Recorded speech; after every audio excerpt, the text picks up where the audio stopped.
Welcome to our detailed tutorial on geometry and SwiftUI. In this video, we will discuss the basics of geometry and how it can be used to create advanced layouts and animations. In SwiftUI, geometry refers to the size and position of a view within its container.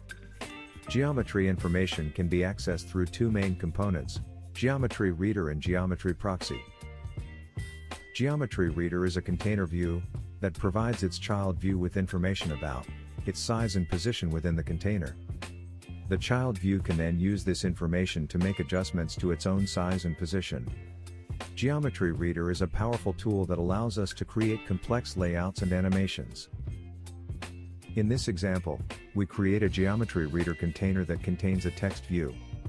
The text view is passed a closure that takes a GeometryProxy argument. We then use the size property of the geometry object to access the width and height of the view. GeometryProxy is a lightweight value type that contains the size and position of the view. It can be used to position child views within a container view. In this example, we use a GeometryReader container to create an H-stack with two text views. We use the size property of the geometry object to set the width of each text view to half the width of the container.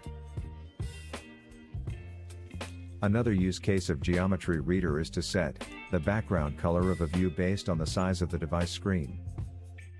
In this example, we use a GeometryReader to get the size of the container and set the background color of the view to red. That's all for our detailed tutorial on geometry and SwiftUI. We hope you found it helpful in understanding how to use GeometryReader and GeometryProxy to create advanced layouts and animations. Don't forget to subscribe to our channel for more SwiftUI tutorials.